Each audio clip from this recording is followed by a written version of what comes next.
Dense വേൾഡിലേക്ക് ഏവർക്കും സ്വാഗതം. എല്ലാവർക്കും സുഖമല്ലേ? ഇന്നൊരു ബീഫ് വിന്താലു ആണ് കേട്ടോ. കുക്കറിൽ എളുപ്പത്തിൽ ഉണ്ടാക്കാൻ സാധിക്കുന്ന ഒരു ബീഫ് വിന്താലു. അപ്പോൾ ഈ ബീഫ് വിന്താലു ഉണ്ടാക്കുന്നതിന് മുമ്പ് ആദ്യമായിട്ടാണ് നിങ്ങൾ ചാനൽ കാണുന്നതെങ്കിൽ ഇഷ്ടമായ ലൈക്ക് ചെയ്യാനും ഷെയർ ചെയ്യാനും മറക്കരുത്. കൂടാതെ സബ്സ്ക്രൈബ് ചെയ്യാത്തവരാണെങ്കിൽ സബ്സ്ക്രൈബ് ചെയ്യാനും. അപ്പോൾ ഈ ബീഫ് വിന്താലു ഉണ്ടാക്കാൻ വളരെ സുഖമാണ്. അപ്പോൾ ഇതിനെന്തൊക്കെയാണ് ചേരുവകൾ നോക്കാം. ആദ്യമായിട്ട് വേണ്ടത് ബീഫ് തന്നെയാണ്. 3/4 കിലോ ബീഫ് വലിയ കഷ്ണങ്ങളായിട്ട് അരിഞ്ഞ്, സ്ക്വയർ രൂപത്തിൽ വലിയ കഷ്ണങ്ങളായിട്ട് അരിഞ്ഞ് നന്നായിട്ട് കഴുകി മാറ്റി വയ്ക്കണം. ചിലപ്പോൾ നെയ്യ് ഉണ്ടെങ്കിൽ കുഴപ്പമില്ല, പക്ഷെ അധികം നെയ്യ് ആയി കഴിഞ്ഞാൽ കറിക്ക് അധികം ടേസ്റ്റ് ഉണ്ടാവില്ല. ഒരു അല്പം നെയ്യൊക്കെ ഉണ്ടെങ്കിൽ കുഴപ്പമില്ല, പക്ഷേ വെള്ളം ഒട്ടും പാടില്ല കേട്ടോ. കുറേ പ്രാവശ്യം കഴുകിയാൽ വെള്ളം എല്ലാം കളഞ്ഞിരിക്കണം, പിഴിഞ്ഞെടുക്കണം. പിന്നെ വേണ്ടത് സവാള. സവാള നിങ്ങളുടെ ഇഷ്ടത്തിനനുസരിച്ച് കൂട്ടേ കുറയ്ക്കുകയോ ചെയ്യാം. എന്നെങ്കിലും ഒരു 3/4 കിലോ ഇറച്ചിക്ക് ഒരു 2 സവാളയെങ്കിലും ചേർക്കണം. 2 സവാള നീളത്തിലരിഞ്ഞതാണ്, കനം കുറച്ച് നീളത്തിലരിഞ്ഞാണ്. അങ്ങനെയാണെങ്കിൽ പെട്ടെന്ന് താളിച്ചെടുക്കാനായിട്ട് സാധിക്കും. പിന്നെ വേണ്ടത് വെളുത്തുള്ളി. വെളുത്തുള്ളിയിൽ മെയിൻ സംഭവമാണ്. വെളുത്തുള്ളി ഒഴിവാക്കരുത്.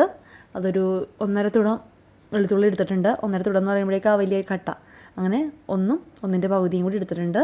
ഇനി തൊലിയെല്ലാം കളഞ്ഞിട്ട് അതേ രൂപത്തിൽ തന്നെ ഇട്ടാണത്. നിങ്ങൾക്ക് വേണമെങ്കിൽ അത് ചതച്ചിടാം, അല്ലെങ്കിൽ ചെറിയ കഷ്ണങ്ങളാക്കി ഇടാം, അല്ലെങ്കിൽ അത് പേസ്റ്റ് രൂപത്തിലാക്കാം. അത് നിങ്ങളുടെ ഇഷ്ടം. പിന്നെ വേണ്ടത് പച്ചമുളക്. 4-5 പച്ചമുളക് നീളത്തിലരിഞ്ഞത് വേണം. കാശ്മീരി മുളക് പൊടി, മല്ലിപ്പൊടി, മഞ്ഞൾപ്പൊടി, അതുകൂടാതെ ഗരം മസാല ഉണ്ടെങ്കിൽ ഗരം മസാല, അല്ലെങ്കിൽ മീറ്റ് മസാല ഇറക്കണമെങ്കിൽ മീറ്റ് മസാല ഇറക്കാം കേട്ടോ. പിന്നെ ആവശ്യത്തിന് ഉപ്പ്. പിന്നെ ഇതിൽ ഏറ്റവും വലിയ ഇൻഗ്രീഡിയൻ്റ് എന്ന് പറയുന്നത് നമ്മുടെ കടുകും ഇഞ്ചിയും, അതേപോലെ തന്നെ മുരിങ്ങയുടെ ഇല ഉണ്ടെങ്കിൽ ഇല, അല്ലെങ്കിൽ അതിൻ്റെ തോല് കിട്ടണമെങ്കിൽ അതായിരിക്കും ഇതിനോട് ബെസ്റ്റ്. ഇത് ഇത്രയും 3 കൂടി നന്നായിട്ട് ചതച്ച് അല്ലെങ്കിൽ മിക്സിയിലിട്ട് അടിച്ച് രൂപത്തിൽ വെച്ചിരിക്കുന്നതാണത്. പിന്നെ വേണ്ടത് വേപ്പില. അതുകൂടാതെ ആവശ്യത്തിന് വെളിച്ചെണ്ണയും വിനാഗിരിയും കൂടി ആവശ്യമുണ്ട്. അപ്പോൾ നമുക്ക് വിന്താലു ഉണ്ടാക്കാൻ സ്റ്റാർട്ട് ചെയ്താലോ? അപ്പോൾ വിന്താലു ഉണ്ടാക്കാനായിട്ട് 3 സ്റ്റെപ്സ് ഉണ്ട്. അതിൽ ആദ്യത്തേതെന്ന് പറയുന്നത് ഒരു പാൻ അടപ്പത്ത് വെച്ച് നന്നായി ചൂടാൻ ശേഷം, അതിലൊട്ടും വെള്ളം ഉണ്ടാകാൻ പാടില്ല. അതിലേക്ക് വെളിച്ചെണ്ണ ചേർത്ത് കൊടുക്കുക. വെളിച്ചെണ്ണ 2-3 ടേബിൾ സ്പൂൺ ചേർത്ത് കൊടുക്കാം. എണ്ണ നന്നായി ചൂടായതിന് ശേഷം മാത്രം അതിലേക്ക് അരിഞ്ഞു വെച്ചിരുന്ന സവാള ചേർത്ത് കൊടുക്കാം. 2 ഇടത്തരം സവാളയാണ് കേട്ടോ വഴറ്റാനായിട്ട് എടുത്തിരിക്കുന്നത്. അതും വളരെ കനം കുറച്ചാണ് അരിഞ്ഞിരിക്കുന്നത്. കനം കൂടിപ്പോയാൽ കുഴപ്പമൊന്നുമില്ല, വഴറ്റുവാനായിട്ട് ഒരല്പസമയം കൂടുതൽ എടുക്കുമെന്ന് മാത്രമേ ഉള്ളൂ. അപ്പോൾ 3/4 കിലോ ഇറച്ചിക്ക് 2 സവാള എന്ന രൂപത്തിലാണ് ഇപ്പോൾ എടുത്തിരിക്കുന്നത്. അത് നിങ്ങളുടെ ഇഷ്ടത്തിനനുസരിച്ച് 3 എണ്ണം ആക്കണമെങ്കിലും കുഴപ്പമില്ല. നമുക്കതിലേക്ക് നമ്മുടെ പച്ചമുളക് ചേർത്ത് കൊടുക്കാം. പച്ചമുളകും നീളത്തിലരിഞ്ഞാണ് ചേർത്തിരിക്കുന്നത്. ഇതോടൊപ്പം തന്നെ വേപ്പില 2-3 തണ്ട് വേപ്പില നമുക്ക് ചേർത്ത് കൊടുക്കാവുന്നതാണ്. നന്നായിട്ട് വഴറ്റി കൊടുക്കുക.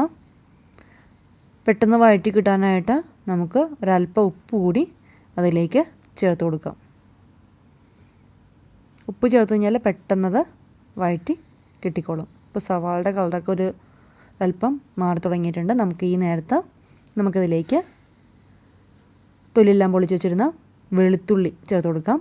വെളുത്തുള്ളി നിങ്ങൾക്ക് വേണമെങ്കിൽ ചതച്ച് ചേർക്കാം, അതല്ലെങ്കിൽ പേസ്റ്റ് രൂപത്തിലോ ചെറിയ കഷ്ണങ്ങളായിട്ട് അരിഞ്ഞു ചേർക്കാം. പക്ഷെ ഇവിടെ തൊലി കളഞ്ഞ് ആ രൂപത്തിൽ തന്നെയാണ് ചേർക്കുന്നത് കേട്ടോ. അതുകൂടാതെ നമ്മളുടെ ഇഞ്ചി, കടുക്, അതേപോലെ തന്നെ മുരിങ്ങയുടെ തോല്, ഇതെല്ലാം കൂടി ചതച്ച് വെച്ചിരുന്ന പേസ്റ്റും കൂടി നമുക്ക് ഈ സമയത്ത് ചേർത്ത് കൊടുക്കണം. അപ്പോൾ ആദ്യം തന്നെ നമുക്ക് വെളുത്തുള്ളി ചേർത്ത് കൊടുക്കാം. വെളുത്തുള്ളി കഴുകിയിട്ടാണ് ചേർക്കുന്നത്. അപ്പോൾ ഒട്ടും വെള്ളമില്ലാതെ വേണം നമ്മളിതിലേക്ക് ചേർത്ത് കൊടുക്കാൻ. അതാണ് ഏറ്റവും കൂടുതൽ ശ്രദ്ധിക്കേണ്ടത് കേട്ടോ. ഇതോടൊപ്പം തന്നെ നമ്മൾ ചതച്ച് വെച്ചിരുന്ന കടുക്, അത് 1 ടേബിൾ സ്പൂൺ കടുകാണ് എടുത്തിരിക്കുന്നത്. ഇഞ്ചി, ഒരു ചെറിയ കഷ്ണം ഇഞ്ചി, അതുകൂടാതെ ഇഞ്ചിയുടെ അത്രത്തോളം വലിപ്പത്തിൽ തന്നെ നമ്മുടെ മുരിങ്ങയുടെ തോല് അല്ലെങ്കിൽ ഇലയും അതിൻ്റെ തണ്ടും കൂടി പേസ്റ്റ് രൂപത്തിലാക്കിയത്. ഏതെങ്കിലും ഒന്ന് മതി. മുരിങ്ങയുടെ തോടുണ്ടെങ്കിൽ അതായിരിക്കും ഇതിന് ബെസ്റ്റ്. ഇതില്ലെങ്കിൽ മാത്രം ഇലയും തണ്ടും കൂടി ചതച്ച് ചേർക്കുക. അതും കൂടി ചേർത്ത് നന്നായി വഴറ്റി യോജിപ്പിക്കണം. ഒരു 1-2 മിനിറ്റ് നന്നായിട്ട് വഴറ്റി കഴിയുമ്പോഴേക്കും നമുക്കതിലേക്ക് മല്ലിപ്പൊടി ചേർത്ത് കൊടുക്കാം. മല്ലിപ്പൊടി ഇവിടെ 2 ടേബിൾ സ്പൂൺ മല്ലിപ്പൊടിയാണ് ചേർത്ത് കൊടുക്കേണ്ടത്. അപ്പോൾ നിങ്ങൾക്ക് മല്ലിപ്പൊടി ഇഷ്ടമല്ലെങ്കിൽ ചേർക്കേണ്ട കാര്യമില്ല. സ്വല്പം ഗ്രേവി കിട്ടാൻ വേണ്ടിയിട്ടാണ് നമ്മൾ മല്ലിപ്പൊടി ഇതിൽ ചേർത്ത് കൊടുക്കുന്നത് കേട്ടോ. ഇപ്പോൾ എണ്ണ ഒരല്പം കുറവായ കാരണം ഒരല്പം കൂടി 2 ടേബിൾ സ്പൂൺ എണ്ണ കൂടി അതിലേക്ക് ചേർത്ത് കൊടുത്തു. അപ്പോൾ നമ്മുടെ ആവശ്യത്തിന് മാത്രം എണ്ണ ചേർത്താൽ മതി. ഇതിലധികം എണ്ണയൊന്നും ചേർക്കാത്ത തന്നെ നല്ലൊരു നല്ല ടേസ്റ്റിയായ ഒരു വിഭവമാണ് വിന്താലു എന്ന് പറയുന്നത്. അപ്പോൾ നന്നായി വഴറ്റി ആ മല്ലിപ്പൊടിയുടെ ആ കുത്തലൊക്കെ മാറുന്നവരെ നന്നായി വഴറ്റി യോജിപ്പിക്കണം. അതിനുശേഷം നമുക്കതിലേക്ക് നമ്മുടെ മസാലപ്പൊടികൾ മുളക് പൊടിയൊക്കെ ചേർത്ത് കൊടുക്കാം.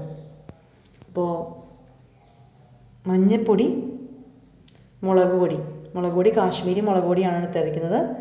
മഞ്ഞൾപ്പൊടി ഒരു 1/4 ടീസ്പൂണാണ് എടുത്തിരിക്കുന്നത്.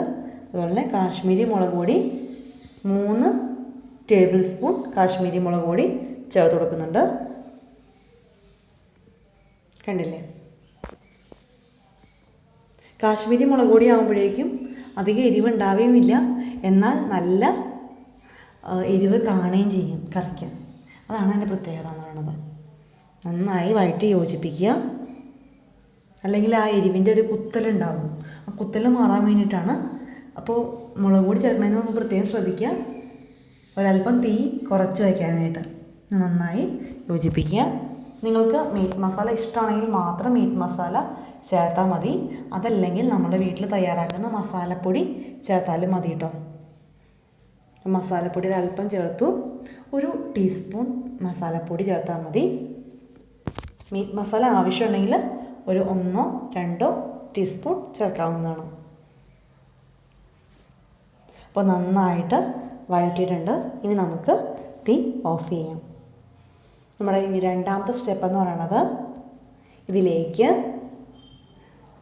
നമ്മൾ കഴുകി വെള്ളമൊന്നുമില്ലാതെ വെച്ചിരുന്ന നമ്മുടെ ബീഫ് ഈ വഴറ്റിയ ഒരു മിശ്രിതത്തിലേക്ക് നമുക്ക് ചേർത്ത് നന്നായി യോജിപ്പിക്കണം.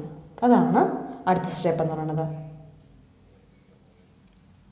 ഇപ്പോൾ കടയിൽ നിന്ന് ബീഫ് വാങ്ങുമ്പോൾ തന്നെ വലിയ കഷ്ണങ്ങളായിട്ട് നുറുക്കി വാങ്ങുക. നുറുക്കി വാങ്ങുമ്പോഴേക്കും അധികം നെയ്യില്ലാത്ത കഷ്ണങ്ങൾ തരാനായിട്ട് ആവശ്യപ്പെടുക. കാരണം അധികം നെയ്യില്ലാത്ത കഷ്ണങ്ങളാണെങ്കിലാണ് വിന്താലു ഉണ്ടാക്കുമ്പോഴേക്കും നല്ല ടേസ്റ്റായിട്ട് ഇങ്ങനെ ഇരിക്കത്തുള്ളൂ. അപ്പോൾ നന്നായിട്ട് യോജിപ്പിക്കണം കേട്ടോ. പറ്റുമെങ്കിൽ കൈയിട്ട് തന്നെ നന്നായിട്ടൊന്ന് യോജിപ്പിക്കണമായിരിക്കും നല്ലത്. അപ്പോൾ കൈയിട്ടില്ലെങ്കിലും കുഴപ്പമില്ല, സ്പൂൺ കൊണ്ടാണെങ്കിൽ നന്നായിട്ട് യോജിപ്പിക്കുക.